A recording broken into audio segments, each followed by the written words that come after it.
What if your spouse's late nights at work weren't about work at all? I thought I knew my wife, until a single clue led me to uncover a secret that changed everything. This is my story of betrayal, confrontation, and an unexpected path to healing. I didn't think much of it when Rebecca started working late. She'd just been promoted, and I knew she was excited to prove herself in her new role as a senior project manager. The late nights seemed to come with the territory, or so I told myself. It's just temporary, she'd reassure me with a smile, pecking my cheek as she rushed out the door in the morning. I'd nod, encouraging her, proud of everything she was achieving. After all, I was married to someone ambitious, someone who thrived on challenges. But as the weeks passed, those late nights grew more frequent, and our conversations became shorter. She'd come home exhausted, tossing her bag aside and barely glancing at me as she collapsed into bed. When I'd try to ask about her day, she'd wave it off with a sigh, claiming she was too tired to talk about work.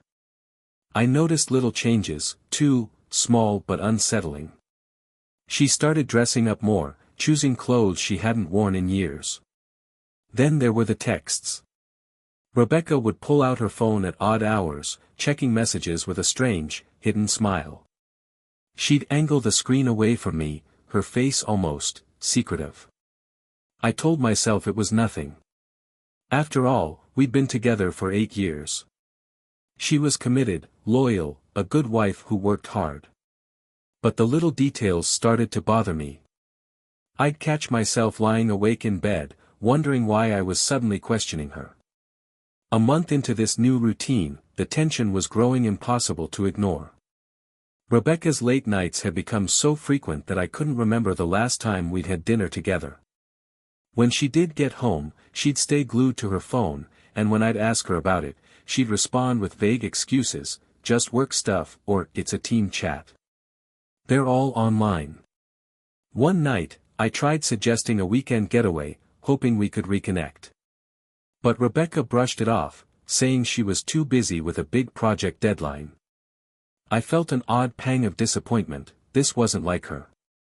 She'd always been the one to jump at the chance for a break, especially when things got stressful at work. Then, I started noticing things around the house. Perfume lingered in the air long after she left, and it was a scent I hadn't smelled on her before, something new and floral.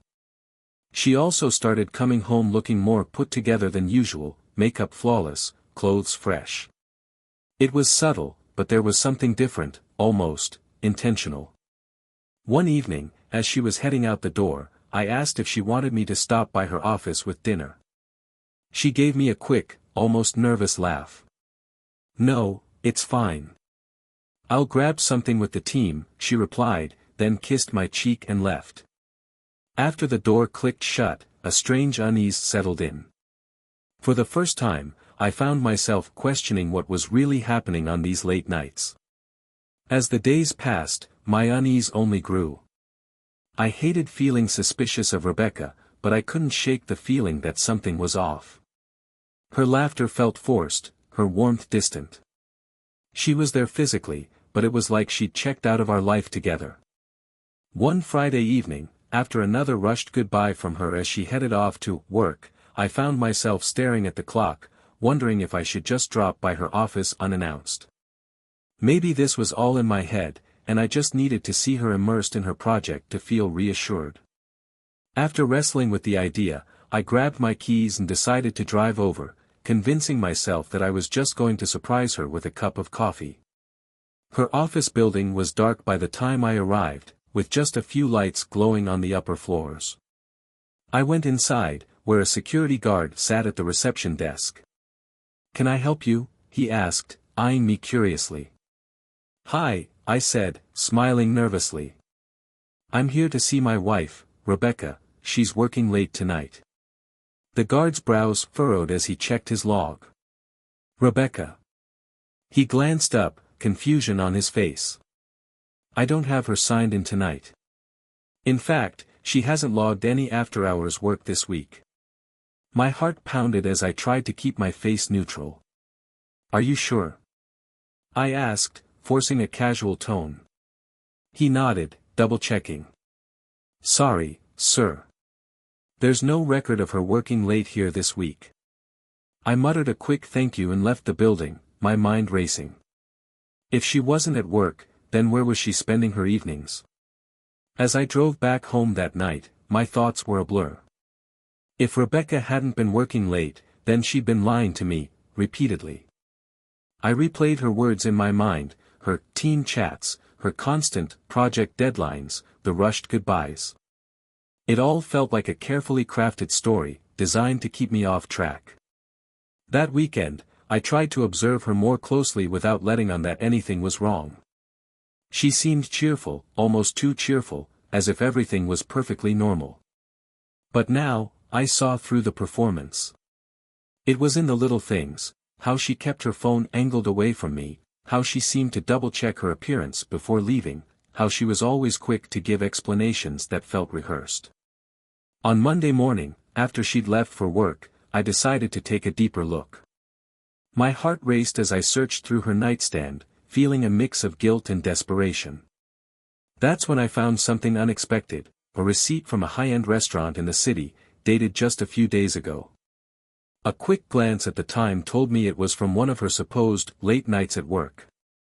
I stared at the receipt, anger and confusion twisting inside me. If she hadn't been at the office, and she'd been out having dinner instead, then there was someone else involved in all this. But who? With each passing day, the tension grew unbearable. I had to know the truth, and there was only one way to find out. I'd follow her the next time she worked late. 2 nights later, Rebecca mentioned she'd be working late again. She said it so casually, like she didn't have a care in the world. This time, I stayed calm, nodded, and wished her good luck on the project. But inside, I was bracing myself for what I might discover. After she left, I waited about 5 minutes before grabbing my keys and heading out. I kept my distance, following her car as she took a route that didn't lead anywhere near her office building. Instead, she drove to the other side of town, to a part of the city filled with upscale restaurants and boutique hotels. My pulse quickened as she parked near a dimly lit bistro. She stepped out of the car, adjusting her hair and coat, looking more dressed up than I'd seen her in months. I parked down the street, staying hidden but close enough to watch. Minutes later, a man walked up to her, someone I didn't recognize. He was well-dressed, polished, and he greeted her with a familiar smile. Rebecca's face lit up in a way I hadn't seen in a long time, and then she did something that tore right through me. She leaned in and kissed him. I sat there, stunned, feeling my chest tighten as I watched my wife, the woman I thought I knew, walk into the restaurant with another man. The pieces were all falling into place, and the truth was undeniable. The late nights, the secrecy, the lies, it was all for him. As I sat in my car, numb and struggling to process what I'd just witnessed, I felt a flood of emotions, anger, betrayal, sadness, but mostly disbelief. Seeing her with him, so effortlessly affectionate and at ease, was like watching a stranger. The woman I'd shared my life with, trusted, and loved was now someone I didn't recognize. I waited outside the restaurant, watching them through the window as they laughed, talked, and shared a bottle of wine. My mind raced, replaying all the moments she'd looked me in the eye and lied. The trust I'd had in her felt like a cruel joke now. The evening wore on, and as I sat there, a dark resolve began to form. I knew I couldn't just let this go. I couldn't sit back and let her continue this betrayal while pretending everything was normal. She needed to know that her secret was out, and that her lies had consequences. When Rebecca finally stepped out of the restaurant with him, I kept my distance but stayed close enough to follow as they walked to his car. They lingered there, talking and laughing like they had no care in the world. Then, without a second thought, she leaned in and kissed him again, this time, more deeply.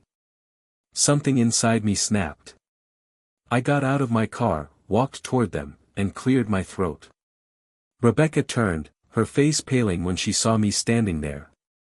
Her expression shifted from shock to panic as she realized I'd seen everything. "So," I said, my voice cold and calm, "this is the work you've been so busy with?" She stammered, her words stumbling over each other as she tried to explain. It's not what you think, I can explain, she said, but the guilt and fear in her eyes told me all I needed to know. No need to explain, Rebecca, I replied. I've seen everything I need to. And without another word, I turned and walked away, leaving her standing there in stunned silence, the reality of her choices crashing down on her. When I got home, I felt the weight of what had just happened settling over me, but I knew this wasn't over. The confrontation outside the restaurant was just the beginning. I wanted answers, and I needed to hear the truth from her, without any more lies or excuses. Rebecca came home about an hour later, her face a mixture of guilt and dread. She shut the door slowly, her eyes avoiding mine, and for a moment, the room was filled with a heavy silence. Finally, she looked up, her face tense. I'm sorry, she whispered, her voice breaking. Sorry. I said, struggling to keep my voice steady. Sorry that you got caught. Or sorry that you've been lying to me for who knows how long. She sank down into a chair, rubbing her temples as if trying to gather her thoughts. I didn't mean for any of this to happen, she began, her tone wavering. I got lost in it, and I didn't know how to get out. I scoffed, feeling a fresh wave of anger. You didn't know how to get out. You were going out to dinner, dressing up, lying to my face every night. You knew exactly what you were doing, Rebecca. Tears filled her eyes, and for a brief moment, I saw a flicker of remorse. But it wasn't enough to sway me. She started to speak, but I cut her off. How long? I demanded. How long have you been seeing him? Her eyes dropped to the floor, and after a long pause, she whispered, a few months. Months. The word hit me like a punch. For months, she'd been leading this double life, deceiving me while pretending that everything was normal. I shook my head, barely able to believe what I was hearing. And you thought you could keep this hidden forever? Rebecca covered her face with her hands, breaking down into sobs. I don't know. I was so confused, she said, her voice muffled. I didn't want to hurt you, but you did it anyway, I finished, my voice hard. You made a choice, Rebecca. Every single night, you chose to lie and betray everything we built together. She looked up, her face streaked with tears, and whispered, Can we somehow work through this? I stared at her, the weight of everything she'd done pressing down on me. I'd once imagined our lives together, a future built on trust, but that image felt shattered now. I didn't answer her question, I wasn't ready to. Instead, I left the room, leaving her alone with the consequences of her actions. That night, I lay in the guest room, staring at the ceiling, my mind a chaotic mess of memories, questions, and raw pain. Every word Rebecca had said replayed in my head, her apologies, her attempts at justification, and her plea for us to work through this. But how could we? How could we move past a betrayal that had gone on for months, hidden in plain sight? The hours dragged by, and with each passing minute, my decision became clearer. I'd always imagined forgiveness as a way forward, but what she'd done had carved a wound too deep to ignore.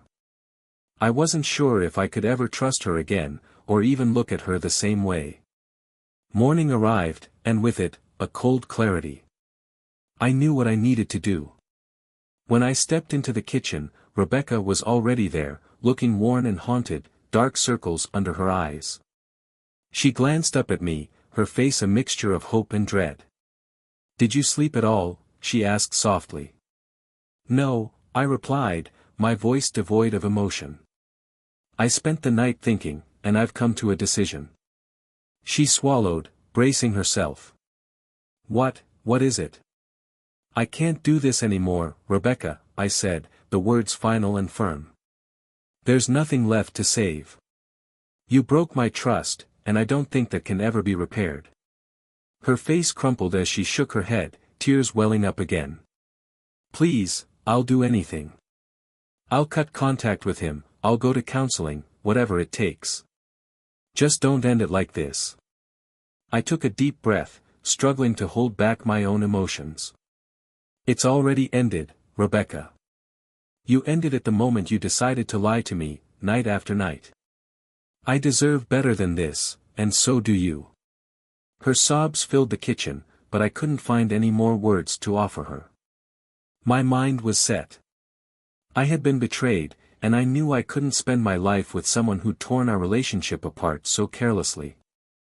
I walked away, knowing this was the first real step toward moving on, leaving her to face the reality of the choices she'd made. As I moved through the days after that final conversation with Rebecca, the anger inside me grew sharper. I kept thinking about how she'd looked me in the eye, lied repeatedly, and continued to betray me while pretending nothing was wrong. It wasn't just the affair that hurt, it was the deception, the constant lying. I couldn't shake the feeling that she had played me for a fool. And every time I remembered the pain, I felt an overwhelming urge to make her feel some of it herself. I had tried talking. I'd tried reasoning. But seeing her in tears, begging for another chance, had left me cold. She'd shattered my trust so thoroughly that it felt like only one thing could bring me any sense of closure, making her truly understand the consequences of her choices. She needed to face the reality of what she'd done, not just through my decision to leave, but through a reckoning she wouldn't easily forget. Over the next few days, I carefully put together a plan. I'd never been the type to seek revenge, but this betrayal had changed something in me. I knew she prided herself on her reputation at work. Her colleagues admired her as a dedicated, trustworthy person, a perception she'd carefully cultivated over the years. But that version of her was a lie, just like the one she'd presented to me. My first step was to compile every piece of evidence I had, text messages, restaurant receipts, even her late-night excuses. Every lie she'd fed me was documented, every inconsistency saved. I was careful and methodical, not letting her suspect anything. Then, I reached out to a few trusted contacts. Discreetly, I ensured that word of her affair would make its way through certain circles at her workplace, without it ever being traceable back to me. Her perfect professional image would begin to crack, and people would start to see her for who she truly was. Finally, I made sure she'd be financially impacted by our divorce. With the evidence of her affair, I was able to strengthen my case, ensuring she'd walk away with far less than she might have hoped for. It wasn't just about the money, it was about making her feel the consequences of her betrayal in every possible way. When I was done, I felt a sense of closure beginning to settle over me. This wasn't just about vengeance, it was about reclaiming my power, my sense of justice, after everything she'd taken from me. Now, she would feel the full weight of her actions, both personally and professionally. As I prepared to file the final papers, I felt lighter, free from the weight of her lies. Within a week, the effects of my carefully laid plan began to surface. Word of Rebecca's affair started circulating subtly around her workplace. Colleagues who had once admired her began to look at her differently. She came home one evening visibly shaken, muttering about how some people at work had started acting distant, and she couldn't figure out why. I simply nodded, hiding any sign of satisfaction. This was only the beginning, and she had no idea how much farther it would go. As the days passed, the professional cracks in her life grew wider. She started coming home earlier, her usual confident demeanor replaced by an uncharacteristic tension. Rumors had reached her boss, and she'd been called in for a meeting to discuss her work ethic and personal boundaries.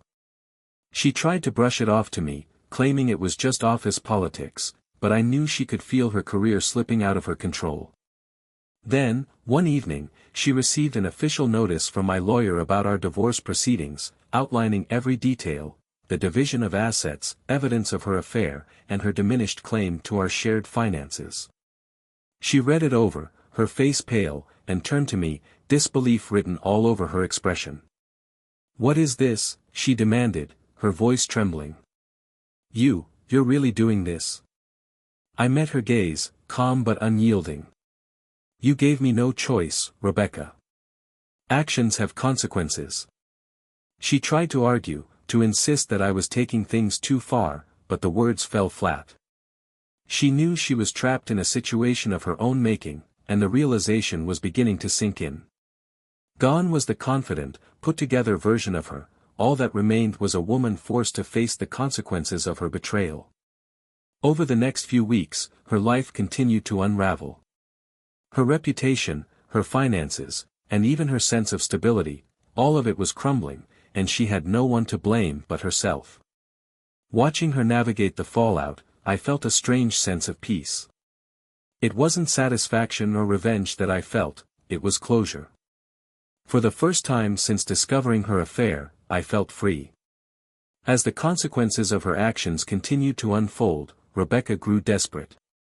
She tried multiple times to reach out to me, to find some way to repair the mess she'd created. One evening, she came home visibly distraught, her eyes red and swollen. She looked at me, a mix of regret and desperation in her gaze. "Please, can we talk?" she asked, her voice breaking.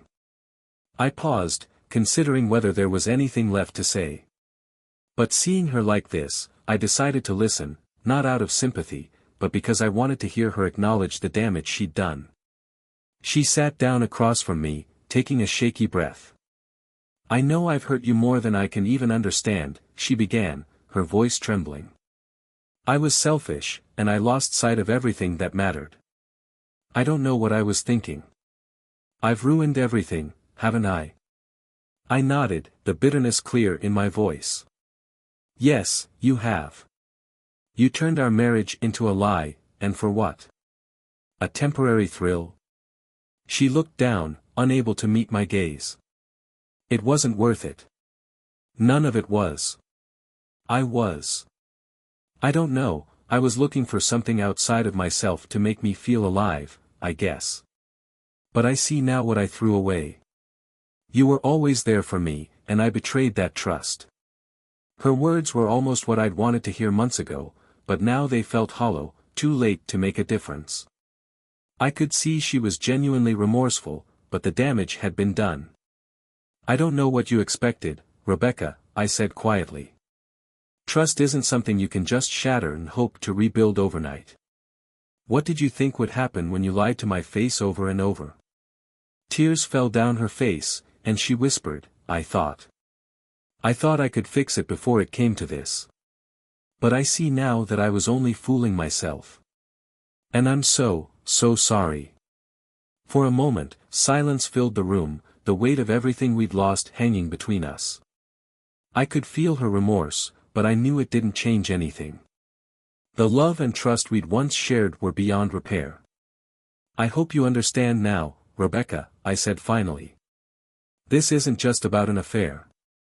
It's about respect, honesty, and loyalty, all things you chose to throw away. And I can't forgive that." She nodded, her expression filled with regret and acceptance. There were no more words left to say. I stood up, feeling a sense of finality, and walked out of the room, leaving her alone with the consequences she would carry forward. In the days that followed, a quiet settled over the house. Rebecca's attempts at reconciliation had stopped, and we fell into a strained silence, like strangers sharing a space that had once been our home. The divorce proceedings moved forward steadily. Each time we met to discuss logistics, she seemed smaller, more withdrawn, as though the reality of her choices had finally hit her in full. She didn't try to argue over the terms anymore, accepting that she'd forfeited any right to claim what we'd built together. Our conversations were strictly about logistics, sorting out belongings, finalizing paperwork, and eventually arranging for her to move out. I could see the toll it was taking on her, the weight of regret and loss written on her face. But my resolve was firm, there was no turning back. Then, one afternoon, she handed me the last of her keys and looked around the house, her eyes glassy. "I never thought it would end like this," she whispered, her voice filled with a sorrow I almost recognized. "Neither did I," I replied, feeling a pang of sadness, but knowing this was what needed to happen.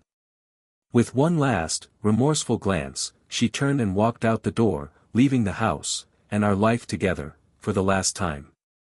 I watched her leave, a strange mix of relief and sadness settling over me. The chapter was closing, and it was time for me to look forward, to move past the wreckage she had left behind.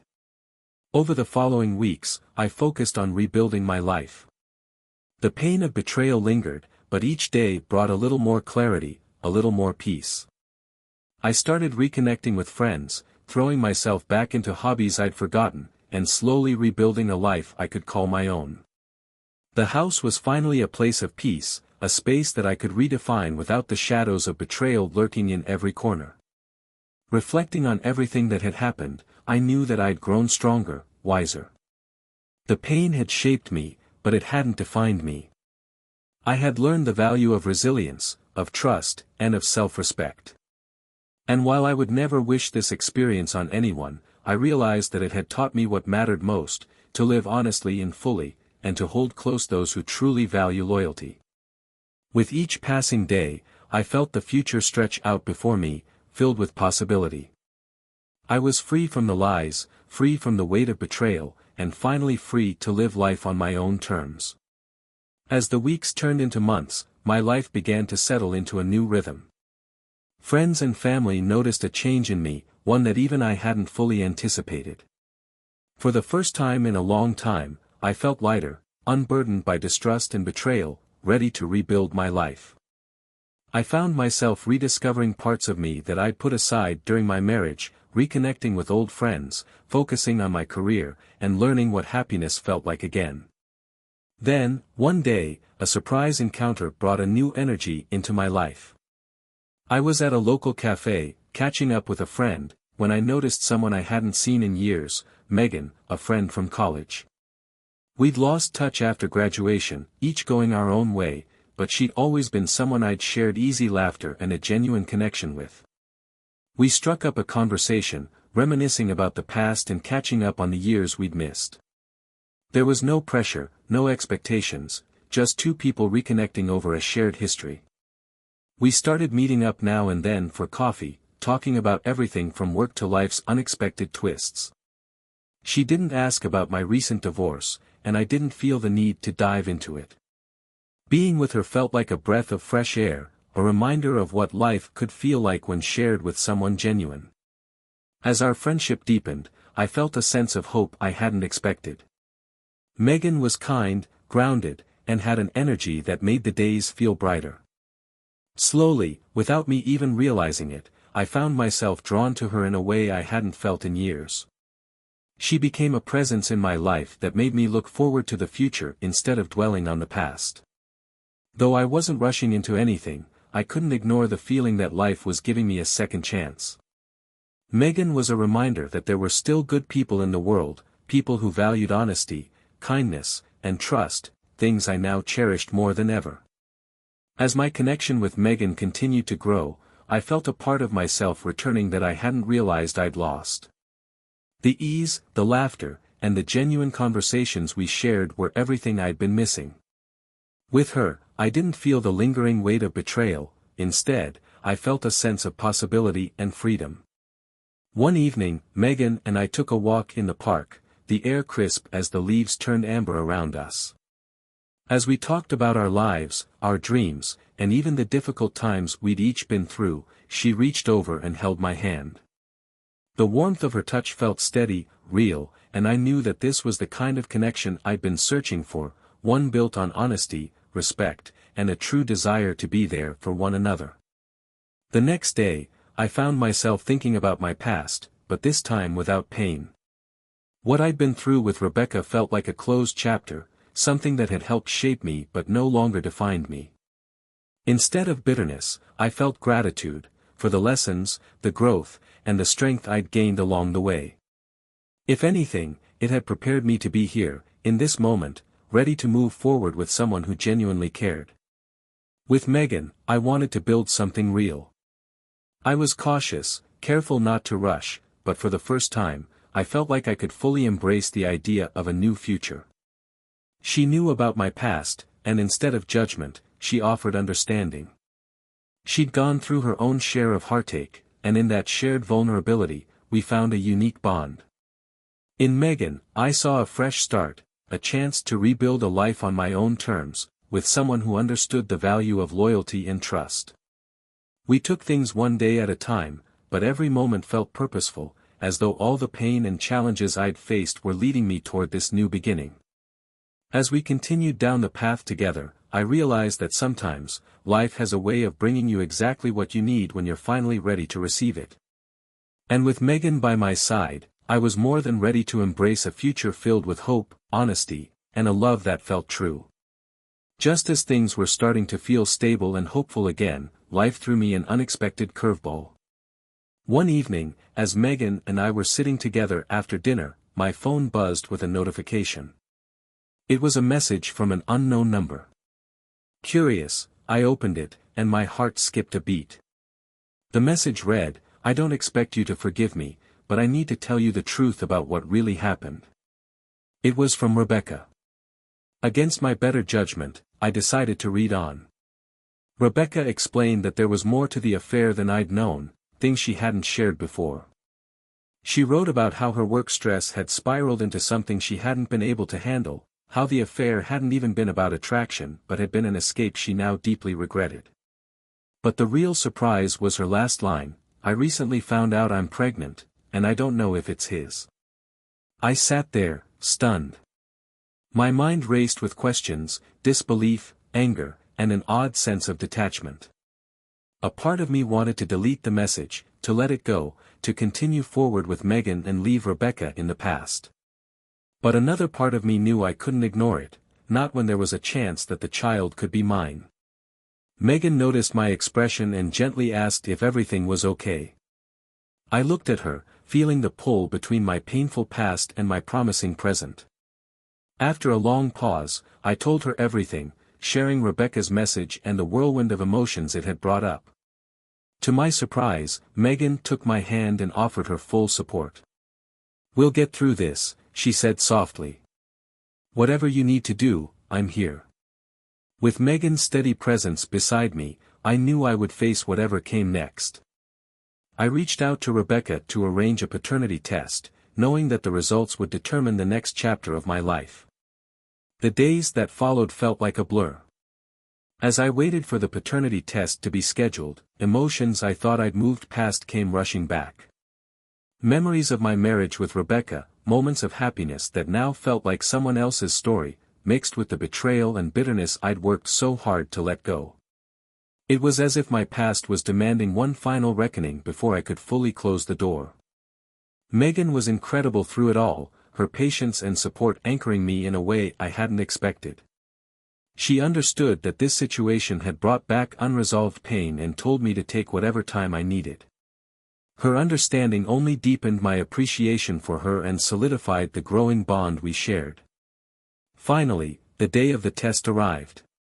Meeting Rebecca again felt surreal, like encountering a ghost. She looked worn, remorseful, but I kept my distance, remembering the hurt that had led us here. The test was quick, and we exchanged only a few polite words before parting ways. Days passed, and I found myself pacing, wondering what this twist of fate would bring. Then, the results arrived. I opened the email with a mix of dread and anticipation. The test was negative. I wasn't the father. A wave of relief washed over me, mingling with a strange sadness I hadn't expected. I'd felt prepared to step up if the child had been mine, but the truth finally allowed me to fully let go of my past with Rebecca. This chapter was truly closed. That evening, I met with Megan, and as we sat together, I shared the results. She smiled, sensing the weight that had lifted from me. We talked long into the night about everything that had happened, and for the first time, I felt free. Free to envision a future with Megan, without the shadows of betrayal or unfinished business haunting me. In the end, I realized that life's twists and turns can sometimes lead you back to the place you were always meant to be. The pain I'd gone through had brought me here, to a love built on honesty, to a future filled with hope. And I was ready, at last, to move forward with the woman who had been by my side through it all. Months passed, and life took on a bright, steady rhythm. Megan and I grew closer, our bond strengthened by everything we'd been through together. We talked about the future often, about the kind of life we wanted to build. And one day, while on a quiet weekend getaway, I found myself down on one knee, asking her to be my wife. The joy in her eyes and her whispered yes made every past heartache feel like a distant memory. Our wedding was simple and intimate, surrounded by close friends and family, people who had seen us both at our lowest and now celebrated this new chapter of happiness with us. The vows we exchanged were promises not only of love, but of the honesty and loyalty that we both valued deeply. With Megan, I felt safe, understood, and ready to build a life that would withstand whatever came our way. As newlyweds, we began dreaming of a family, of a home filled with laughter and love. We'd talk about the kind of parents we'd want to be, our hopes of having a big family, and the joy of creating new memories together. We were already looking at houses in family-friendly neighborhoods, picturing bedrooms filled with kids, each adding their own unique light to our lives. In those moments, I found myself filled with gratitude, not just for Megan, but for the journey that had led me to her. Every hardship, every moment of doubt, had brought me here, to a life filled with love and possibility. With Megan by my side, I felt ready to embrace the future, to create a family built on everything we both held dear. And in the quiet of our home, as we planned for the family we both dreamed of, I knew that, at last, I had found true happiness. The past was behind me, and the future had never looked brighter.